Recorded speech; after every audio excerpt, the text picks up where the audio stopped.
What's up, everyone? Hi. Hey, how you doing, Tope?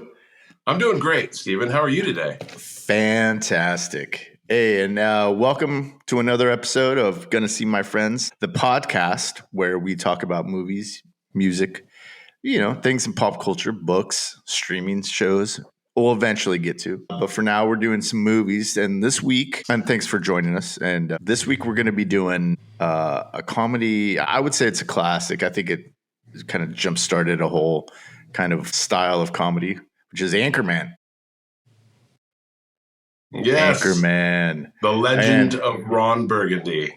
Ron Burgundy. Yeah. I wish I could do that voice. Yeah, it's a great one. It's a good one. I think for me, I'd always been a fan. Well, I was a fan of Will Ferrell in Saturday Night Live. So Yes. It was kind of like, I think Old School is this kind of first jaunt into movies.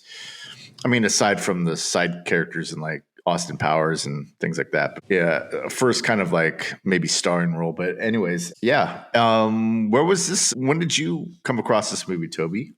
Yeah, I remember distinctly. Didn't see it in the theater. We rented this movie with Logan and Anna on New Year's Eve. The four of us rented this movie. We rented a couple of comedies and we got a bunch of good bottles of champagne. And the four of us plopped down for an evening of watching silly movies. And none of us had seen Anchorman. And we were all a little like, hope it's good. We'd seen Old School and we knew Will Ferrell from, more cowbell and things like that from the 90s. And we were a little like, no idea what, if back at the time, you kind of kept your fingers crossed with comedies because there was a lot of silly stuff. There was a lot of, there's always laughs in movies like this, but we kind of went into it not expecting a whole lot.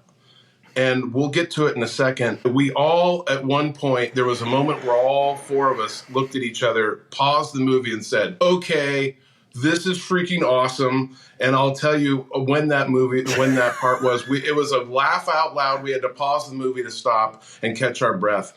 We'll get to that in a second. Okay. But we were all like immediately like, I'm in love with this movie and it's only 15 minutes. We're only less than 15 minutes into it. So that's where I was. Where were you? Did you plop down in the theater in 2004 to see this one?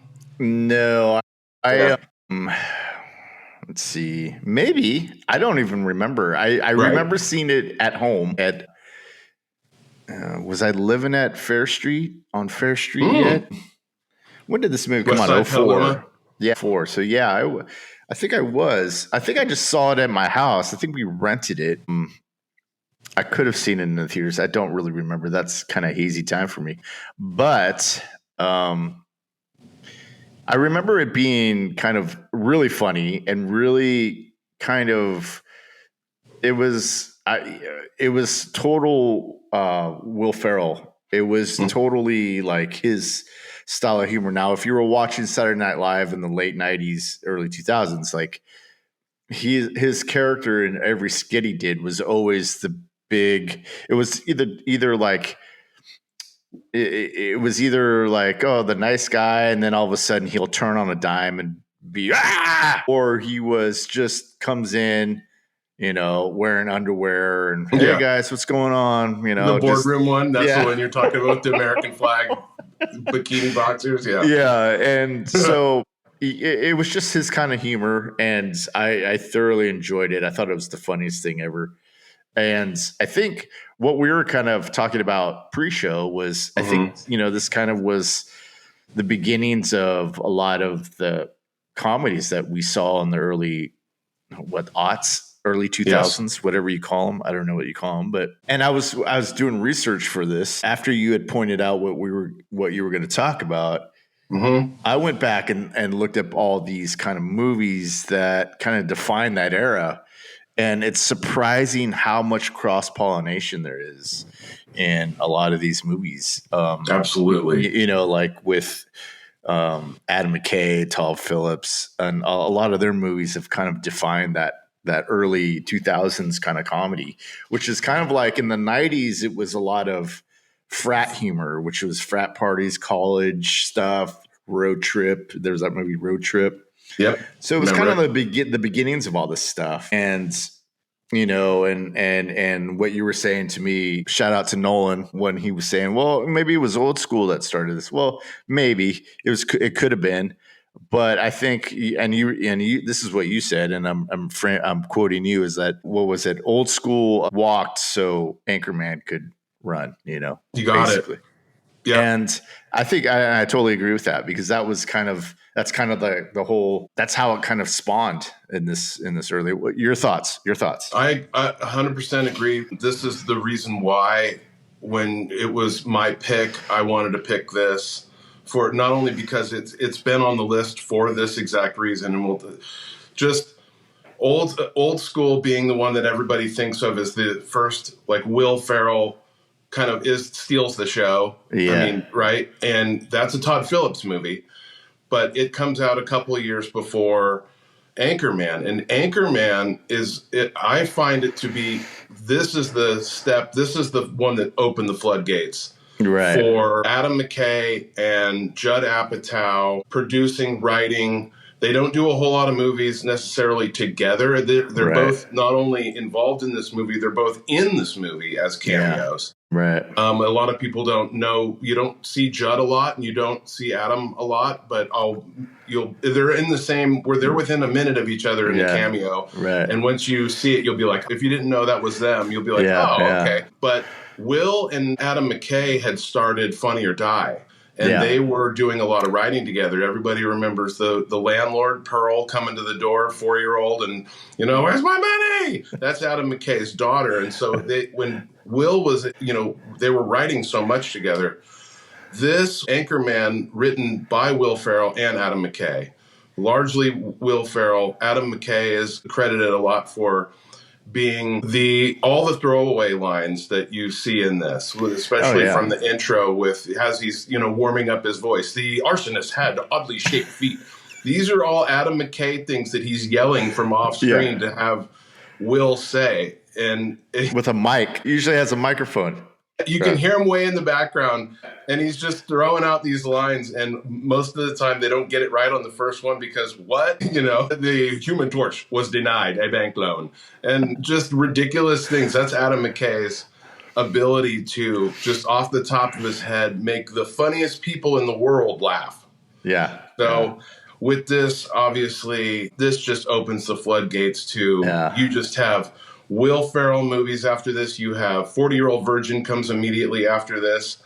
That is, you get the Apatow Productions and Adam McKay. So the list goes on and on. There's a full page of movies. We'll get to that as we get through this pod. There's so many to talk about. And you have, if you like any of those movies, if you like those HBO shows, that involve Danny McBride that he's written, you have Anchorman to thank for that. Yeah. So let's get into it.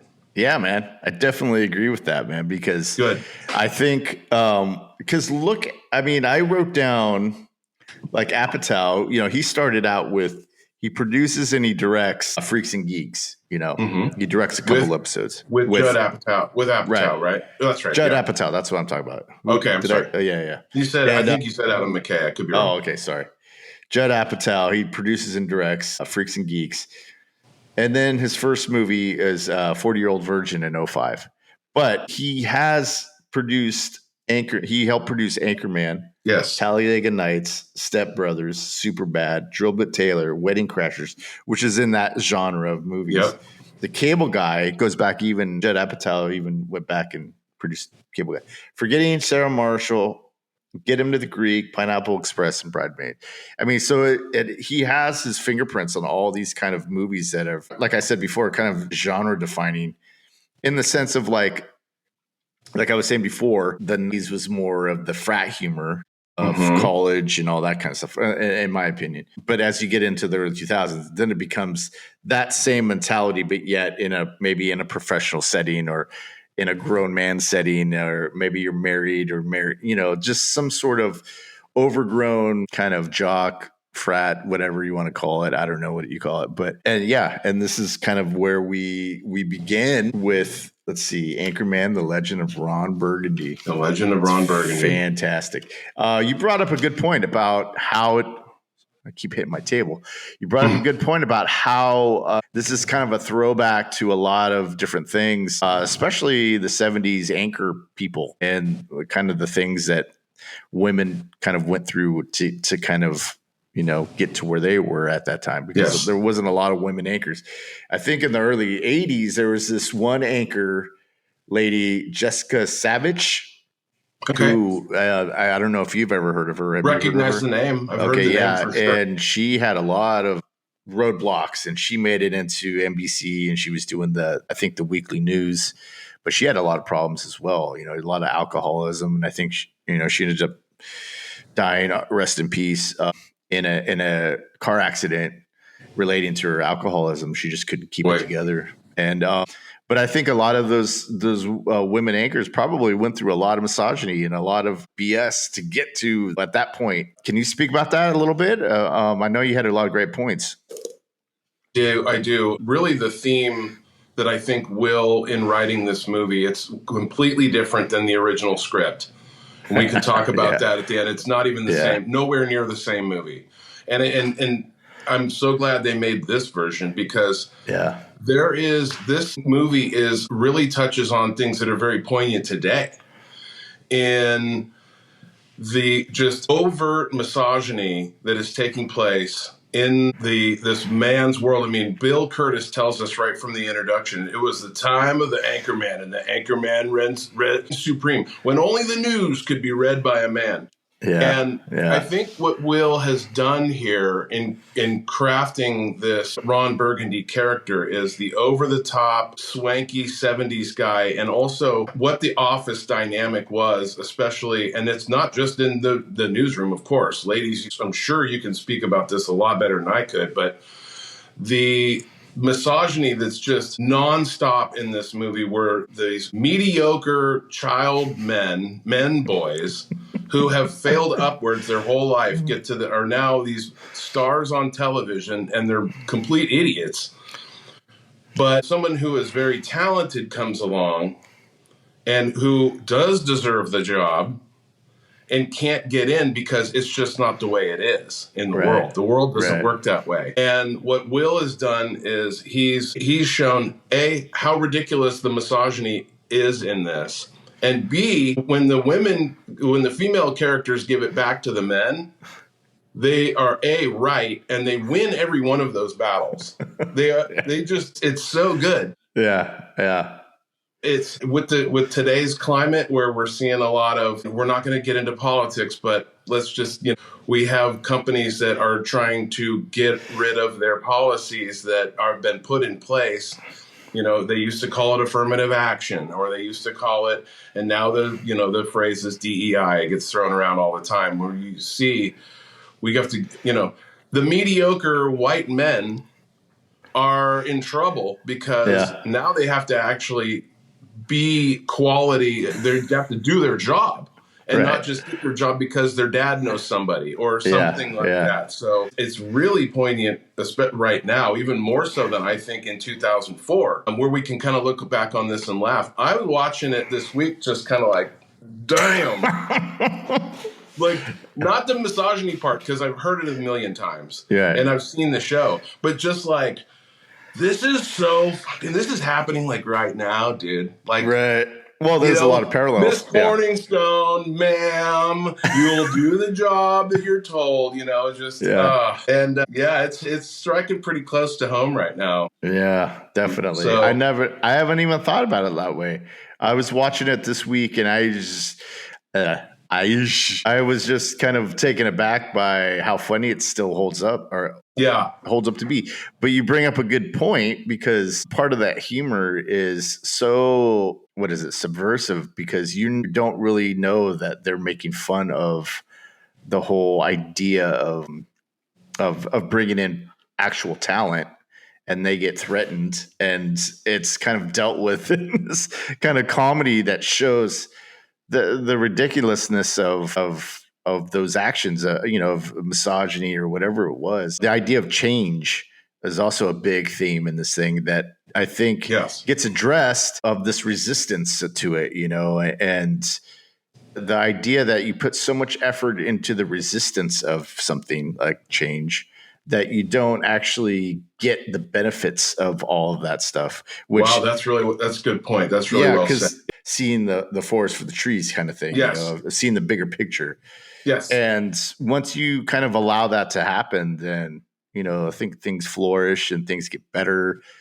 And the whole idea of like diversity of being a wooden ship, of like the idea, the idea that no, this is what happens when you don't have diversity and you don't have all this other stuff. And I think it's just it's such a, when I saw it that way, it was such a bigger, like this made it that much better, along with the points that you made up, which were great. And like I said, I'd never really looked at it that way. And now that you're talking about it, like I want to actually. Maybe if you haven't seen this movie in a while, it will kind of strike close to home.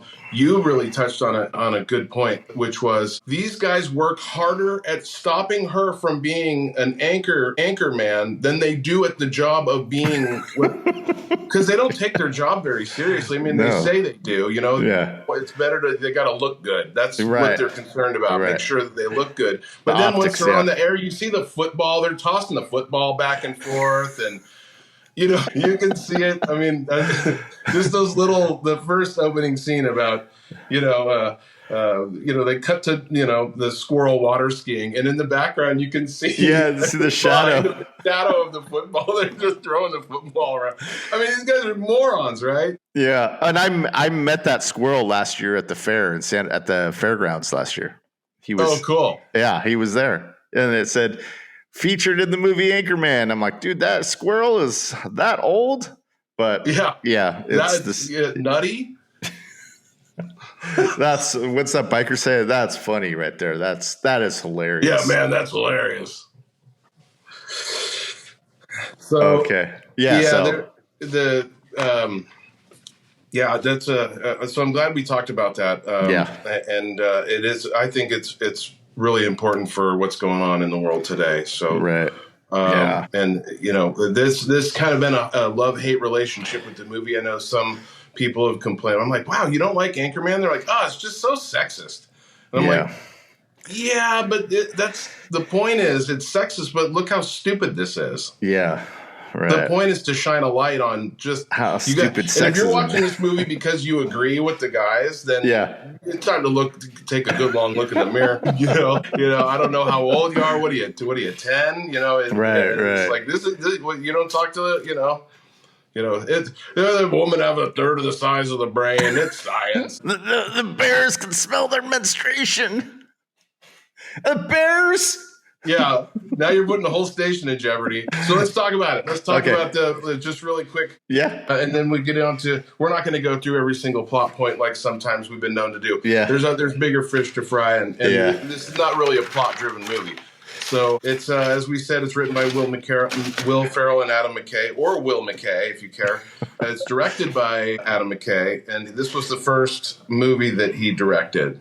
He had directed something else. This was his first movie that he had directed. It's executive produced. And this also, I think, is also for Will Ferrell. Whenever a character leaves Saturday Night Live and goes into the movie world, most of those I've found that the Tommy Boys of the world and the Austin Powerses of the world and those movies that come from Black Sheep, and that when the characters go and start making movies, and the Adam Sandler to a lesser extent, not all of them because he produced a lot of his own stuff later on, but those movies oftentimes will have Lorne Michaels attached to it. Yeah. And Lorne Michaels is not involved in this, and he's not involved in the Will Ferrell movies from that point on because he had broken away from Lorne and Saturday Night Live. Yeah. This one's actually executive produced by David O. Russell and Shauna Robertson. And Shauna Robertson was one of the produced Pineapple Express, 40-Year-Old Virgin, Forgetting Sarah Marshall. Yeah. So different. It's a whole new world. It's a brave new world now for this group. They're off and running. And everything from this point, the guys that you've got Seth Rogen as a cameraman in this, but he and his writing partner Evan Goldberg have like 3 screenplays that they wrote all the way back in high school. They've been sitting on for a while. Yeah. And because Seth gets in with Adam and Judd Apatow. He's now in a position where he can pitch these ideas, and they're like, wow, that's amazing. What's it called? Well, we call it Superbad, and it's about me and my buddy, and it's the last day of school, or go for it, make it. Everything from this point, if it's a good idea, let's go. So it stars Will Ferrell, Christina Applegate, Steve Carell, Paul Rudd, David Koechner, and the great Fred Willard. And Vince Vaughn is he's quite a bit of this movie, and he's in the movie uncredited, which I didn't realize that he's an uncredited role in this movie. Yeah. It's a rated PG-13. It was released on July 9th, 2004. It's an hour and 34 minutes. It cost $26 million to make. It grossed $85 million in the U.S. in the theater, so it's a huge success. Yeah. Worldwide, it was almost 91 million, and it made more than its money back just in the opening weekend, 28.4. I didn't realize that it had made all its money back. That people were lining up to see this movie on opening weekend. That's amazing to me. Yeah. For a comedy, it's unheard of. Well, he did a lot of promo work around this one. He did do it. Yeah, he was on ESPN. Yeah. And you're absolutely right. I forgot about all that. Yeah, he did a lot of appearances. Yeah, yes. He did some actual newscasts back up in like North Dakota, and did he really? These small market media places. Yeah, if you go on YouTube, there's a couple of them, or at least I found two of them. Nice. And they're like, he's actually reading the news, and it's pretty funny. Is it funny or is Well, he's doing it. People? Yeah, he's actually acting like he's Get out of here. That's because I think it was like some today in like some fire trucks. There was a fire alarm that went off at a school or maybe a shopping mall or something, and that must have been whatever he said. And the lady that's with him is like, other news. She's trying so hard not to laugh and.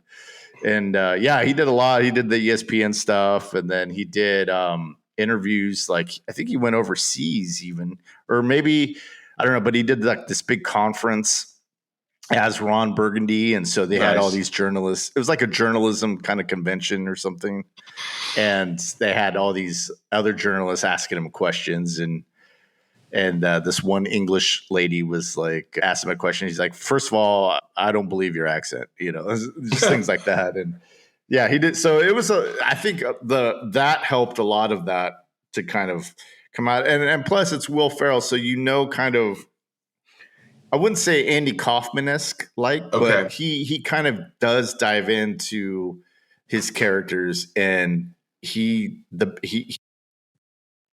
like method 100% into the bit, He's out there method acting in these places where that's rad. Yeah. I mean, he's into commits to whatever he's doing 100%. And it's more times than not, it's funny as hell, because it works. And there's times when it doesn't work, but the cool thing about that, when shit doesn't work for Will Ferrell, he'll acknowledge it in character. So, so he'll be in on it as his character as well. So it all works out at the end. So, yeah. Well, and what he's done in his ability to do that is he doesn't even have to say anything anymore, and he'll get a laugh. Right. He showed up at the Kings hockey game around Christmas time, and he had bought a elf costume off of Amazon for like $20 because he didn't keep his costume from filming Elf. Right. And he just sat there, and he had a cigarette hanging out of his mouth, and he sat there for the whole period. And they just kept showing him, and he had let his beard grow out a little bit, so he looked like he was just like, things have gone bad for Buddy recently. And he wouldn't smile, he wouldn't crack a smile, and he was just kind of like mean looking, and it was the whole and he can do that. Right. He can do that now, where once all he has to do is just walk out on the stage, and people you're pre-laughing, you're ready to go. Well, I mean, there was a time when he did the ESPYs as Harry Carey came out, And Oh my God. half of the audience was laughing, but then like Ken Griffey Jr. and a couple other, like I think John Elway, were just like, if they could go up there and kill him, they would have fucking beat the shit out of him. Yeah, it's a risk. Yeah, and it's just, but he has that kind of courage to kind of, again, commit to the bit and to just do it with that regardless. I mean, he's one of those type of people that can just probably go out in his underwear and it'll just be funny, So I think he has gone out in his underwear and it's just been funny. Yeah, many times. But like you said, it's kind of like you are preparing for laughing, when it comes to Will Ferrell. You know where this is going, and he's done roles that aren't comedies. Everything Must Go wasn't a comedy, and he can act. I mean, it's not that he can't, he just enjoys making people laugh. Yeah. We don't deserve Will Ferrell. We really don't. Well, there was a movie that came out, I want to say 04, 05 maybe, where it was a small indie movie, and I rented it with the girlfriend I had at the time, and we watched it. And it was like a drama, but there was some comedy elements to it.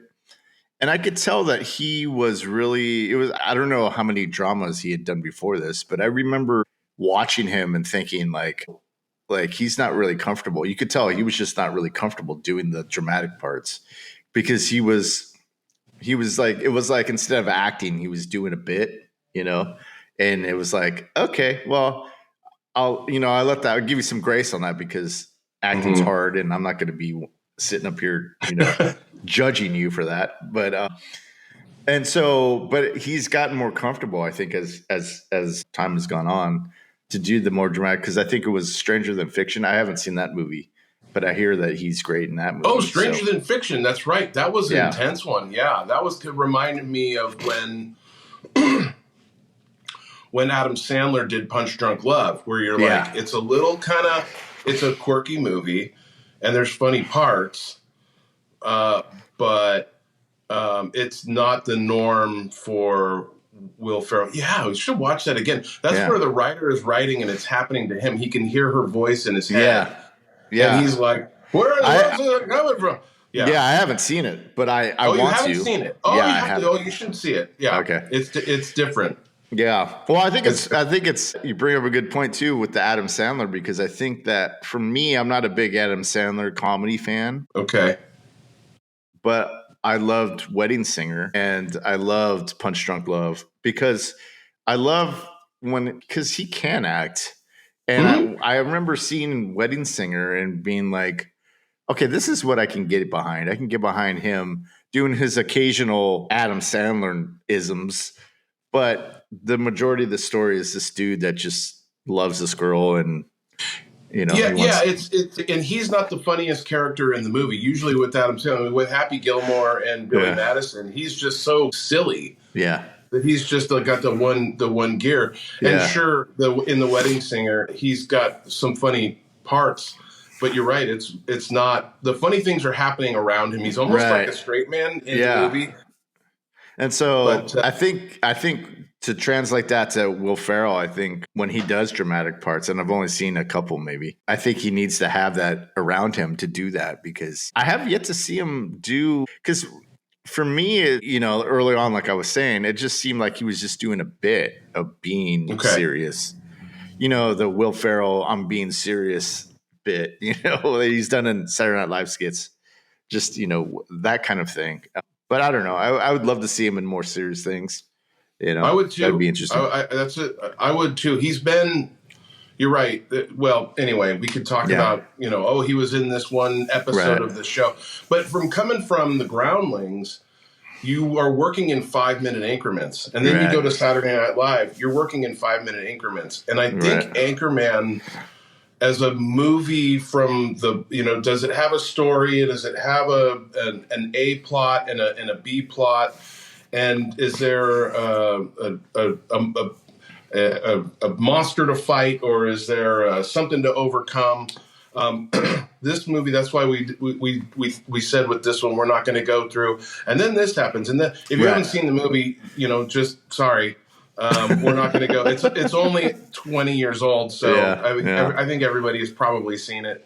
Well, like you said too, there's not much of a plot per se. There's not. Kind of, but not really. There's not. It's more social commentary. Right. It's talking about the okay. So for us, for you and I, we grew up watching, and we grew up in the 70s. Yeah. Born in the 70s, and then as Bill Curtis says, it was the time when the local Anchorman reigned supreme. 100% true. We didn't have cable news. You could watch Walter Cronkite or 60 Minutes, something like that. But you turn the TV on, and for you and I, we both were Channel 2 watchers, and we had the great Dennis Richmond, who recently passed away. So I did want to say salute to the great Dennis Richmond. May you rest in peace. You were my Anchorman. I believed every word you said, just like Bill Curtis said. The Anchorman, he told you the truth, and you felt like you were where you were supposed to be, right? Everything's fine. Dennis Richmond's here to tell us what's going on in the neighborhood. And he had his co-anchor, Elaine Corral. And I don't remember, I'm not old enough to remember when it was just him. Oh, but yeah. I remember the two of them, and they were a great team. Yeah. And I was just so fond of both of them, and I'll never forget them. So just a shout out to the great Dennis. And Elaine Corral passed away before, years before that. So we lost both of them. But our childhood, absolute legends. But it was the 70s you had, and what this movie does so well is also really show you kind of how cheesy everything was. You've got like on sports, and it's got a guy with a baseball bat, and the ball's like cracking off the bat, and there was no screens behind. It was TV screens.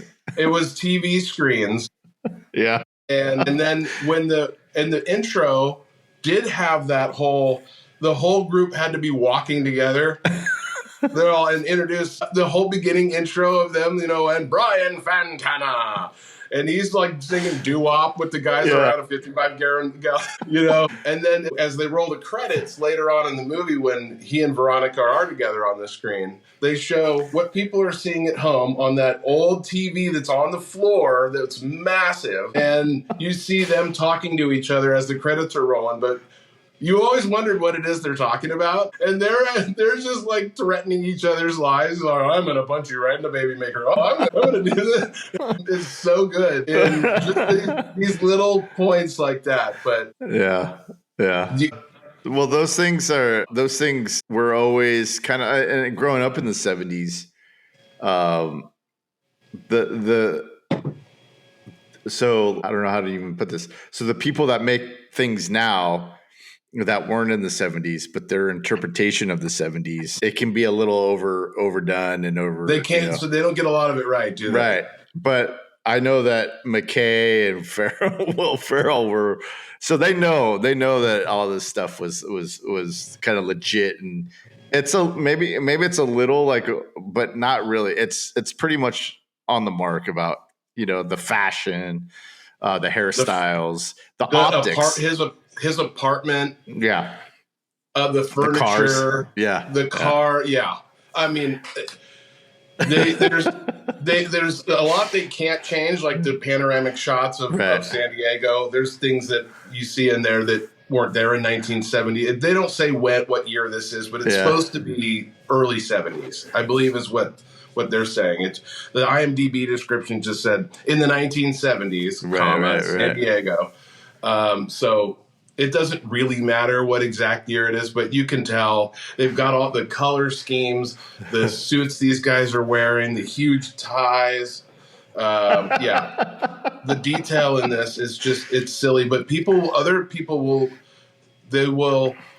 nobody realizes just how brown and orange everything was in the 70s when we grew up. It was just gross. Like everything looked like it had cigarette stains on it. Yeah, that's all I remember. When I think of the 70s, I think of the pictures of me when I was a baby. Like that's how I see everything. That's how it was. That's the color scheme everywhere. I mean, we had a brown and green station wagon. Yes. Had the same one. It was just, with the long ones, and you could sit in the back, and me and John. Oh, the very back. Oh yeah. Yes. And everything was just, like green, lots of greens, lots of brown, lots of yellows. And then it looks like if you were to look at a picture taken in the 70s, that's what it looked like. It wasn't, like people go, oh, that's the film. It was a different type of film. No, that's just what it looked like around. No, these guys. I think Brian's wearing a leisure suit at some point in the movie. They're all everything. Just so much polyester in this. Well, and also it's so uncomfortable. And also, there's a little thing that links it with Mad Men, which I talked about in one of our first podcasts. I can talk about Mad Men all day. Right. So there's a scene in Mad Men where, they're having that picnic and then he drinks the beer and then just chucks it. And then she does she just does this to get all the stuff off the blanket and then walks away. And they just leave the trash in the park and just walk off. So there's a scene in this at the beginning when they're walking right before they meet Vince Vaughn and they're eating and they just throw it on the floor. Right. That's what you did in the 70s. And that's kind of like the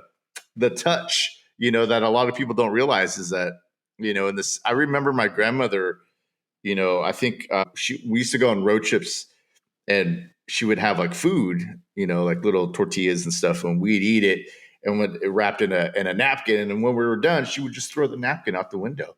And that's what we did that was just, looking back now, it's horrifying. But I mean, back at the time, it was like, well, we're not going to dirty up our car. I mean, we wonder why there's an island of garbage the size of Texas out swirling around in the Pacific Ocean. And there's like, okay, guys, no more plastic straws. Come on, no more. Let's try to. You and I are both drinking I drink out of this thing every single day because one more water bottle I don't want to. I don't know. I recycle it, but somehow ends up out by Fiji. Don't ask me why. Well, it ends up in our testicles. That's what I just read a report. You had a microplastic. Yeah, you're right. Yeah. Good. Well, better. I mean. Yeah. So there we go. Anyways.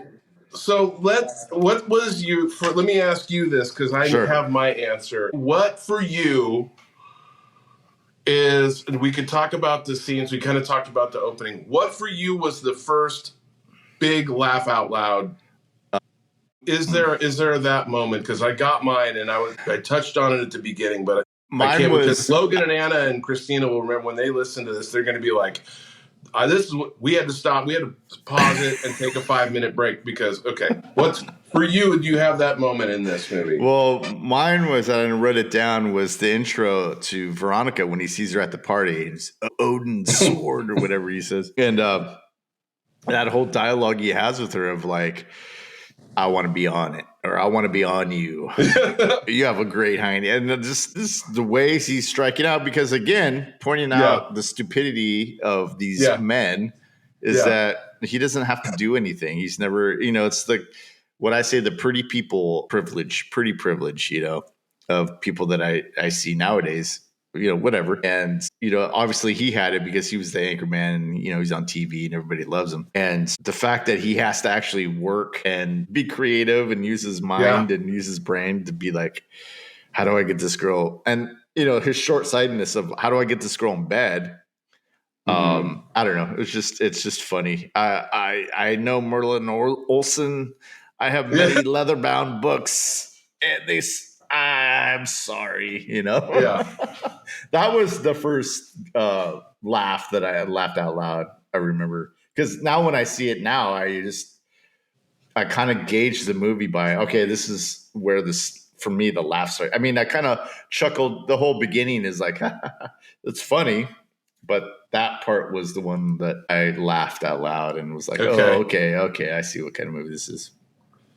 There are many of them, but the one that I remember specifically was, it starts out really funny. Yeah. And I'm going, okay. Because like I said, we kind of went into this going, hope it's good. Yeah. Everybody seems to think it's really funny, but, and we again, never seen a movie really like this. And when we realized this one was different, and maybe it's just a little thing, but every time I watch it now, still to this day, it's a laugh out loud moment for me, is it starts to kind of lull a little bit. They go through the, and then Nutty the squirrel, and they go to the party, and he's kind of talking, and you can see how, cannonball. And then they introduce Veronica at the meeting. Yeah. And then they cut to the scene where they're now in Ed's office. Oh, yeah. And they're all complaining to Ed. And they all take their turn complaining to Ed. And first it's Brian's going, this is Anchorman. And then Champ's Anchorman, not Anchor Lady. And Brick, I don't know what we're yelling about. We just were like, what? Hang on, and then he comes back, noises! We were like, we couldn't breathe. And it was so unique that at that point we're just like, okay, this is different. And, where I used to seeing, we hadn't seen a lot of Steve Carell. Well, he was Michael Scott in the early seasons of The Office. I think Office had already filmed their first season and was getting into... I think it was 05 was their first season. 05, 06. Was it? Was it 05? Because I think... then they hadn't started filming it. Yeah. Because they were filming... Well, he was filming 40-Year-Old Virgin at the time. They were filming both? Yeah, they were filming 40-Year-Old Virgin and The Office. I think he had just come off 40-Year-Old Virgin. And it hadn't come out yet, but they had filmed it. And they started filming The Office. And so that when the 40-Year-Old Virgin came out, he became a big star. And then The Office was already playing or something like that. Yeah. Okay. Okay.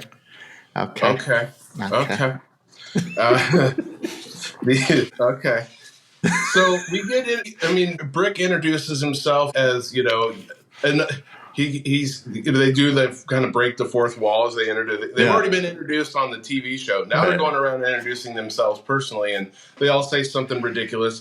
Brian's got a name for his and James Westfall and Dr. Kenneth Noisewater. I mean, what the hell? Champ is going to somebody's kitchen. Whammer! Oh yeah, and then Brick tells us that people seem to like me because I'm polite and I'm rarely late. Okay, and then years later, the doctors will tell me that I have an IQ of 48. Just oh my god, dude. Yeah.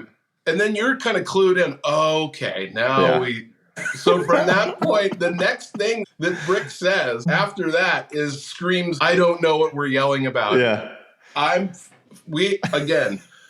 don't think I could catch my breath. I was unprepared for that line. It comes out of nowhere, and he's so good, and he's so mad. It was so ridiculous. I'm like, dude, this is for me. Yeah. They made this movie for me now. I think that was a launching pad. I mean, for Paul Rudd too. I think because after this, because Paul Rudd had done like romantic comedies and did Clueless, and he did that movie. Everybody was in love with him in Clueless. Absolutely. And he did that movie with Jennifer Aniston, and so he was kind of this thing. Those are the only two things that I'd known him in, and then he had done this, and I remember him saying, like, this kind of opened up comedy for me because, he working with Will Ferrell and McKay and all the other people, and the way they just kind of improvised, they would, I'm assuming, because I've read some history on this, but, they would do a take and then they would do, okay, we got that in the can. Now we can just go crazy. And I'm assuming that they did this because the dialogue in this movie is just really has a loose feel to it. Excuse me. Yeah, has a loose feel to it. So, yeah.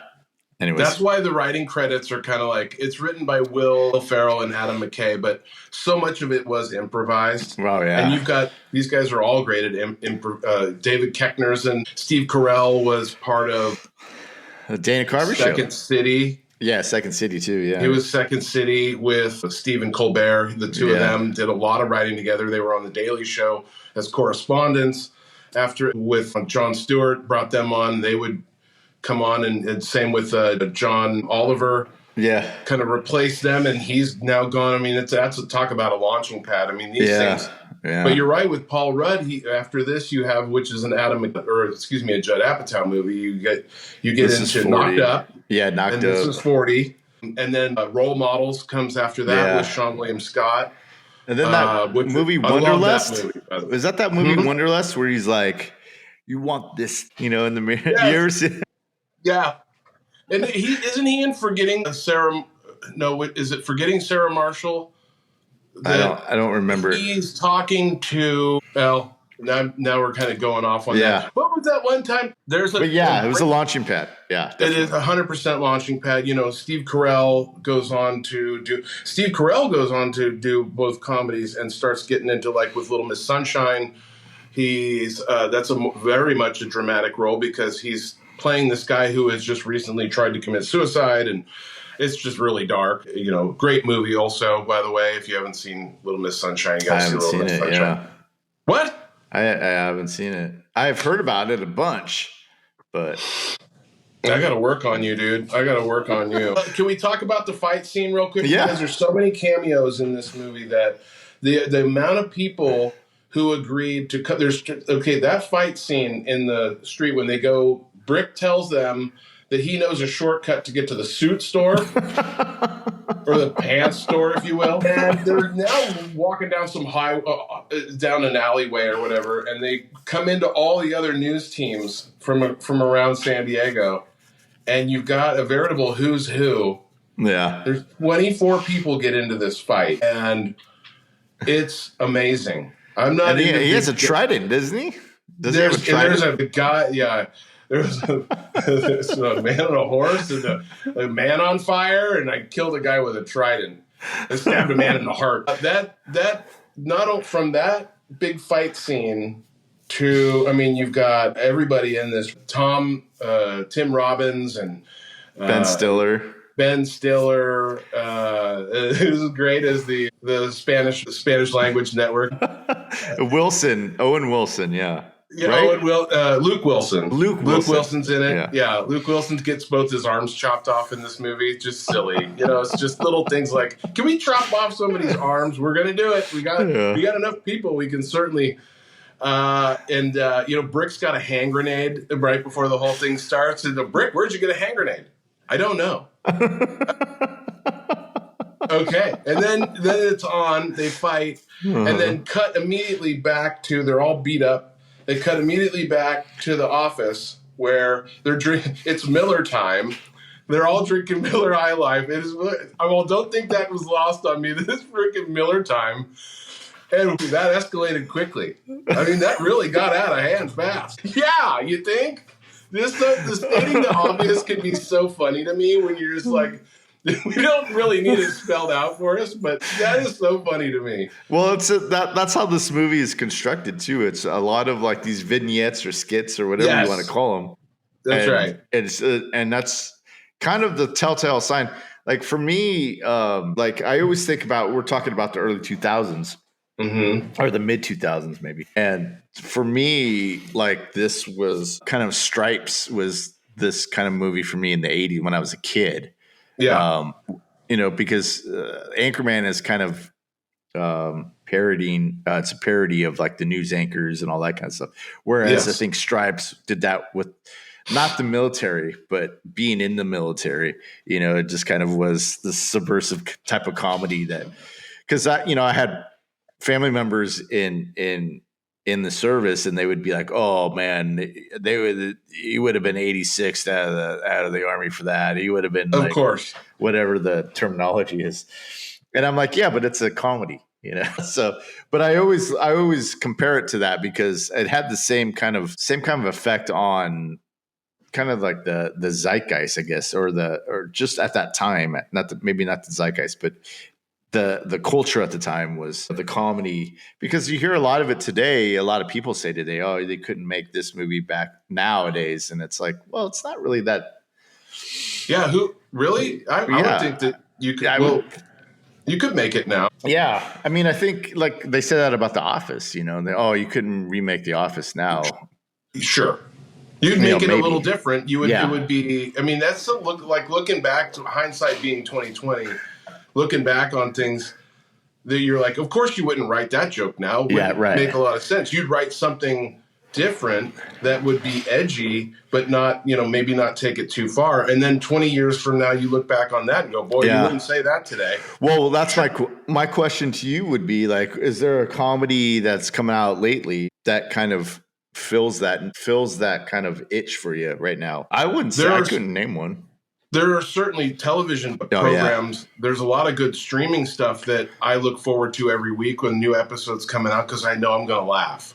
And the comedies, I feel what has changed in comedy from maybe not because of Anchorman, but because now we realize not only do you have to have more laughs, and it helps to have stars in your movie. I don't know exactly what it is, what this has that's it, but it has it that then made all these just the snowball avalanche of movies that came after this that were all, we've got a whole page of them. You listed off a bunch of them, the Pineapple Express, Role Models, just on and on. Yeah. Talladega Nights, Step Brothers, The Other Guys, Starsky and Hutch, The Hangover. This is the End. This is the End is really funny. That's a relatively newer one. That's got. I never saw that movie either. Okay. The thing with me and these types of comedies, I don't really have the problem of the subject matter, which a lot of people probably would. But my thing is I don't like the adolescent type of humor, I don't either. Yeah, which is for me a lot of what the Adam Sandler of comedies were. Not to put him down because a lot of people love him and good for them. Like that, I'm not trying to denigrate that, but for me comedy for me is like the Coen brothers when they did Burn After Reading or any type of like Monty Python. Yeah, so those kind of things. The Big Lebowski. Those type of things that kind of have the same kind of characteristics. It's just that the humor is a little more darker, and it's put in the context of maybe a crime or maybe like like marriage or something, and so it's kind of like that's I don't want to come across as highfalutin, but I'm pretty particular, I guess, about my comedy. But when it's broad, like Anchorman, and let's see, Anchorman, Due Date was another one that I liked. And that was Todd Phillips. It's just more. I just like it when it's a little more. The broad. Hangover. Yeah, you're talking Todd Phillips. Hangover. Hangover was okay. I liked the first one. I didn't really see the other two. I don't really need to see 3 movies about this, No, the Hangover. Yeah, we're good. I thought the original Hangover was spectacular, personally. But you're right. There is a lot of you're talking. The adolescents. Do I need a movie of dick and fart jokes? I don't know. To a point, I love fart jokes. But it just. If you're gonna base a whole movie on those things, then I'm like, all right, I'm out. But I'll laugh at a fart. There's nothing funnier than if you're watching, say, an episode of Parks and Rec, and Jerry is fumbling through something, he drops something on the floor, and he turns around to bend over to pick it up, and it's all. I will laugh at that out loud because that's freaking hilarious. But I don't need 90 minutes of it. Yeah. But I think with comedies that I'm finding, especially on the programs, the television shows, what I find is the comedies today, like The Righteous Gemstones, say, or what's the one on HBO that's where he's shrinking, or that's Apple TV. Mythic Quest, something like where there's a lot of funny stuff, but there's also an important covering an important topic, and there's sensitivity about that, and you'll come away with oh wow, they really, some people are like, it gets too preachy, and I'm like, well, how else do you want it? You're not going to watch this episode 900 times. People don't do that really a whole lot anymore. There's too much stuff out there to watch to keep going back and break down you're not going to break down the comedy episode. You're going to break down the episode of Severance because you need to watch it 5 times to understand what the hell's going on here. But with comedies, they can touch on these things and have a message that is not only funny, it's entertaining. They covered a lot in a half hour. So comedy movies that are out, boy, what did we see? Well, we saw, I'm trying to think of the last comedy I saw in the theater would have to be Beetlejuice, if you want to call it a comedy. I don't know. Yeah, I don't know. There's either. good stuff that comes out on Netflix. You'll get them free movies, or they're not free. I mean, you're paying for them, but you know what I mean. Like every week, it'll be like, this just dropped. What did we see? There was a good Christmas comedy. I thought Red One was really good this year. That was a Christmas comedy. But anyway, we could talk about all that. Yeah, Why don't you, since we have a little bit of time left, tell everybody, because I think you know it better. Tell everybody what the original plot of this movie was supposed to be. I just heard what you heard too, but yeah, it was supposed to be that they were going to like Ron Burgundy and his crew were going to a convention, what do you call it? Anchorman, anchor convention, I guess. Yeah. And they take a flight and they crash land on this island. And on this island, I guess it kind of forms this. They kind of form this. What's that book called with all the kids on there? Oh, Lord of the Flies. Yeah, Lord of the Flies type of situation with other people that survived the plane crash, and they end up fighting these orangutans that throw ninja stars. Yes. Or something like that. Just completely different. Right. And then there was also another, but then that was the original plot. But then there was a movie, I don't know if it was a movie, but maybe like a short film made out of the cut scenes out of this. Yes. Thank you. Yeah. Yeah. Out of this thing. I have it. You have it? Oh, I've never seen it. It came with the director's cut DVD when I bought it. Yeah, it came 2 discs. Yeah. It's all the cut scenes they put together, and they called it Up Ron Burgundy. Wow. And it's like 40 minutes long. Yeah. And it's a completely like Veronica Corningstone gets captured and chained to a pipe, and he has to come rescue her. It's silly, but you can see where certain scenes had been cut. There was a lot of stuff left cut. Yeah. Have you not seen that? No. I own the uncut version, which is about 4 minutes. They cut about 4 minutes out. And I was watching it last night and I was thinking, wait a second. Like, I don't remember that scene, because there was that scene at the beginning when he was thinking about Veronica. And he comes home and he has like 2 kids, and he's like, "Hey kids," and they're like, "Hey dad," and he goes, "Hey, remember, no eye contact." That's right. They're pressing his suits. Yeah, that's right. That, and there's one other thing, because I've always watched it on my director's cut, the uncut version, and it has that scene where she comes home. "Oh, I've been cooking you dinner in the nude," and all this, and And the other thing that's different from the one that, and this though, I watched the theatrical version because I just wanted to see, and I didn't remember when they come in hungover in the morning from the party the night before in the opening scene, but when they introduce Veronica to come, who's going to be on the team, what Champ says something different than what I remember it, and it's not in the theatrical version. He says, "Oh, I woke up on this Chinese family's floor, and they wouldn't stop yelling." Yeah, and then Brick says, "Oh, I ate a red candle." Oh, that's right. It's not very funny. In the director's cut, he says, he's all, "No kidding. I woke up and I shit a squirrel." I mean it, literally. He's all, "Only thing is, I don't know what to do with it. Things running around my office. Now I got this shit-covered squirrel. Don't know what to name it." And Brick goes, "Sorry." And Brick goes, "I'm sorry, Champ. I ate your chocolate squirrel." Why? That's the only thing that's really different in the 2 movies. Like you said, then they cut. I don't know why did they change it? I know. That's good point there, dude. Because I was like, this is so much.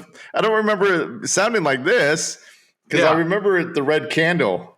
And do you remember the red candle? So we flip flop on that one. I was like, because I had read about it, and they're like, the director's cut has 4 extra minutes. And when he's got the big erection, and he's like, there's another part where he ends up walking around the whole office. "I got a situation to walk off here, people. Nothing to see." Don't act like you're not impressed. So many quotable lines in this too. There really are. Look at who was supposed to play some of these characters. Okay. Can we talk about that? Yeah, go for it. Ed Harris was supposed to play Ed Harkin, who, thank God that you have improv master Fred Willard play that part. Yeah. You had Dan Aykroyd was supposed to be Garth. That's the Ed's backup. Poopy. Alec Baldwin was going to be Frank Vichard. Who's Frank? Yeah, okay.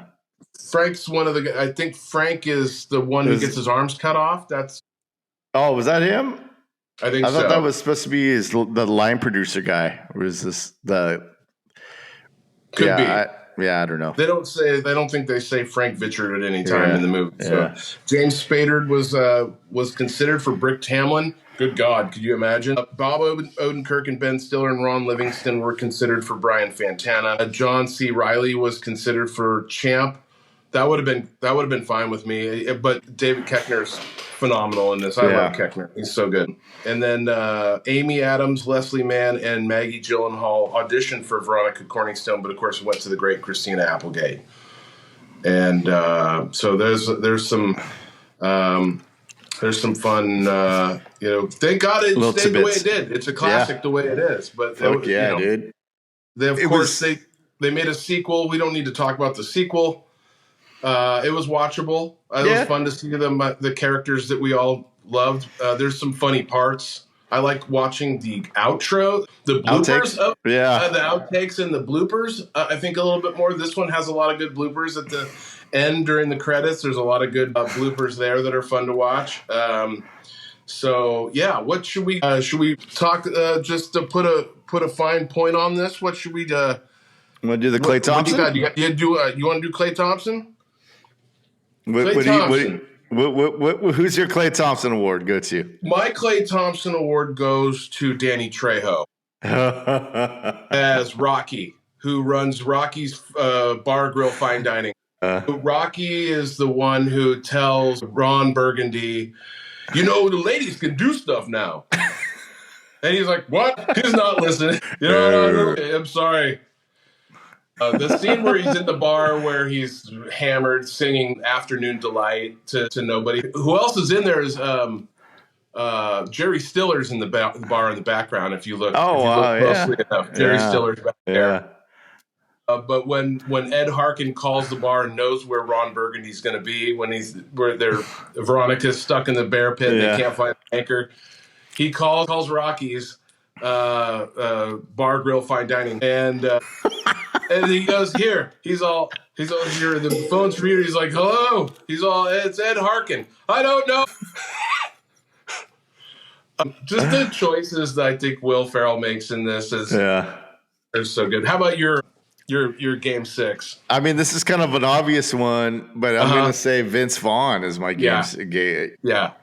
Every scene that he's in, his laugh is just, he does this thing too. There's one thing, I think it's at the end. I can't remember what is said, and I was going to do it this morning. I was going to do a run through some scenes, and I forgot to do that one. But it does this. Something is said.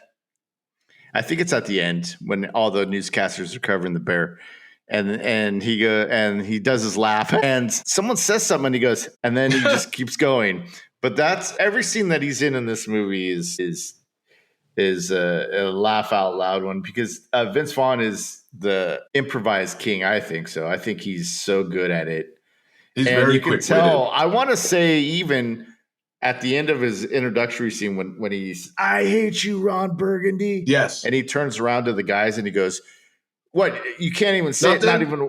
Yeah, nothing. No, thank God you can tell that. I want to say that was improvised, because the looks on the guys' faces are like. And he's right. You don't realize the other guys hadn't said a word. He's all, the guy who can't think says stuff. You guys just stand there. Oh God, that's one more joke to add on to the thing that makes this movie different. Is just that didn't need it, but he's pissed. He's like, Jesus Christ, you guys. Well, that's what Bradley Cooper was saying on the set of Wedding Crashers. he was saying, he goes, man, to watch Vince Vaughn work was incredible because he would every take he would try these new things, and he goes, a lot of it didn't work, but the courage to even try those things, and you can see it in a lot of, I think, a lot of what he does now, even in dramatic stuff. It's like you see that I see it, or at least I do. I see that process taking place, and it's pretty cool because it keeps you on your toes as a watcher. I can't imagine how it's like, acting opposite of him too. So that's my award. It goes to Vince Vaughn. Huge award, Wes Mantooth. Yeah. Dorothy Mantooth is a saint. Just everything he does. And shout out to my friend Claire, who I know her favorite comedic actor is Vince Vaughn, and she just loves that he's so obnoxious and so quick and everything. He can just keep it going. And it's impossible to do an impression of Vince Vaughn because nobody's brain works that fast. And for him to just keep going. The whole scene where he's in Wedding Crashers, where he's talking to Owen Wilson about, are they built for speed or comfort, huh? You little motorboat, you old sailor, it's just that whole thing must have just come off the top of his head. Well, look at his work work in the script. There's no way. Right. Well, look at his work in Swingers, dude. I mean, that, oh my God, sets that precedent in that movie of anything the stories that he's telling and the monologues that he has to Mike, which is played by what's the guy's name? Does all the Star Wars stuff. He did Swingers. Yeah. Old man brain here. Sorry. But anyways, the scenes with him. John Favreau. Yeah. John Favreau. Yeah. Rowe? Yeah. Favreau. Rowe? Yeah. Whatever. You mean Lucky? Lucky or Happy? What's his Happy? Happy. In the Iron Man movies. Yeah, Happy, not Lucky. But you see the kind of, you could see the idea of the scene, right? To get this information, these points of information out. And then, but you could probably see all right, he has his own way of kind of delivering those things. And you see it in every performance that he's in. It's great, dude. I love watching Vince Vaughn work, dude. It's cool. He's one of a kind. Yeah. He talked about that on the Smartless podcast. They interviewed him, and they talked about how he's able to keep that pace up. And what he said is, we'll just try 20 different takes. Yeah, and I'll just, he's just got one of those minds that can, he could be charming in that voice, and also you don't realize that he's just cutting you to the bone at the same time, where you're not sure what's happening right now. Why? What? And he's one of a kind at that. That's a great choice for Klay Thompson. Sweet. I will just say this also, because we talked about this in Point Break. I would be remiss if I didn't mention that Point Break, I named a cat. I had a cat named Utah. After this movie came out, we had a cat that lived in a Fair Street, and we had the cat for a couple weeks. And again, Christina and I couldn't think of a name, and our good buddy Nolan, who's just, we were talking about quoting Anchorman all the time, and the scene where Ron comes in, we came home, we came into the house, and he came running around, and I think Nolan or I just went, yoo-hoo! Baxter, and he was named from that point on. Yeah. He was a good boy. He lived to be 19. That boy. We lost Baxter a couple years ago, but again, named the cat after a comedic movie, and he's not the last. Believe I've got another one too, and we'll talk about. Well, you don't care for The Hangover, so then my big orange cat, who's 16, his name is Carlos. And he was named after the baby in The Hangover. He's all, I thought he looked like a Carlos. But, from that whole, not at the table Carlos. Yeah. That's how he got his name, is that he was constantly trying to get, as a little kitten, trying to get on the, anyway. Yeah. So shout out to Baxter. Shout out to Utah again. Those are my boys, my big boys. All right. And then shout out, so... Cool, so man. Are we done here? This is it, right? I think we're done. I think we covered quite a bit. Let's see what else is... We covered quite a bit, had a few laughs. Yeah, we got to who was going to play it before. Do you have a favorite quote from this that you still say every day? There's quotes in this movie that is still. I will another one of these freaking quotable ones where I got a whole page of them. But is there something in here that comes up? I think it's not necessarily a phrase, but a sound, or maybe it's a word. That works. You and me, I always attribute it to you. Okay. When we're talking about something and I have to maybe correct you, or maybe I have to adjust something about what was said, and you go, okay. Oh, yes. From the first time he sees Veronica Corningstone. Yeah. Yeah, I do that all the time too. Yeah, good. Yeah, that's mine, man. So, there's so many good ones. I Love Lamps, always a good one. I'll say I'm not when he's scolding Baxter for eating the whole. Then Baxter tells him he's eaten the whole wheel of cheese, and he says, "I'm not even mad. That's amazing." That's one that I will use consistently. I think I whipped one out at Brayton during a tense exchange, which was loud noises. Yeah, good. And that didn't go over too well. That's another reason why I probably got laid off. But if somebody is telling a really boring story and you're sitting around like a camp and it gets quiet, all you have to say is, "Great story." Compelling and rich. That's a good one to just pop because that'll be a tension breaker as well. Yeah. I think the one that you'll see on memes today a lot is 60% of the time it works every time. Yeah. That's a freaking classic. Yeah, that's a good one. It smells like Bigfoot's dick. I say that one a lot. Oh, the cameos. Shit. Okay. Oh. So Adam McKay and Judd Apatow are both in this, and then this will be it. While he's got the Sex Panther on, he comes out to try, and everybody's starting to flee, and like the lady says, "It smells like Bigfoot's dick." The guy who stands up and says, "Smells like a turd covered in burnt hair," is Judd Apatow. Yeah. And then when they take him outside and scrub him down in the parking lot, the guy who says, "This is worse than the time the raccoon got caught in the copier," that's Adam McKay. Oh, I thought he was at the end. Okay, yeah. I know what he looks like, so yeah. So they're within in the same minute of time. They're both in the movie. So, and they're not in a lot together. I think this is the only one where they even, most of the time they don't play cameos at all. Right. Judd's been on camera a lot more than Adam McKay, but you probably wouldn't even recognize Adam McKay unless you'd seen an interview with him.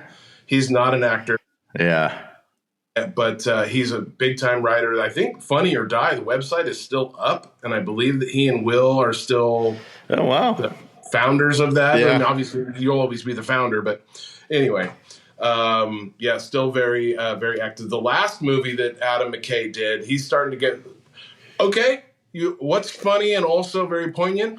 Don't Look Up came out a couple years ago, and he that's his he wrote and directed Don't Look Up. Of course, you got Oscar winners all over the place in that movie, and that was just a straight to Netflix, as far as I know. Yeah. I saw that during the pandemic. Watch that again. Yeah, I think I'm going to watch that again when we get off when we're done here, because I remember that one was Leo's so good in that. Yeah. Well, so is Timothy Chalamet. Oh yeah, Timothy Chalamet's in it as well. Yeah. So yeah. Well, that was a good one, man. That was great.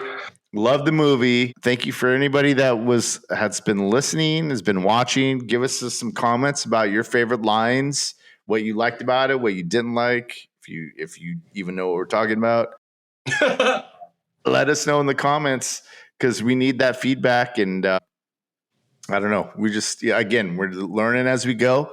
We love doing this. This is great. This is fun. And Toby, as usual, thanks for joining me. Oh, you're very welcome. And shout out to the people who reached out to me this last week, friends from high school. I got a bunch of Facebook messengers from some friends that I haven't seen in a long, long time. And they just said, "Hey, just listen to your Point Break episode. So good to hear, how you been? There you are out there doing your thing, man." So I read the messages. Thank you guys for listening. I love it. We're having a lot of fun, considering, we'll just keep once a week. I get to see my friend Steven on Saturdays as we record this pod. And then we got Friday afternoon for your drive home from work, you get to listen to what we did on Saturday morning. So yes, cool, yes, man. and love it, man. And so we'll see you again next week. And yeah, toodaloo. Cool. Thanks, guys. Thanks.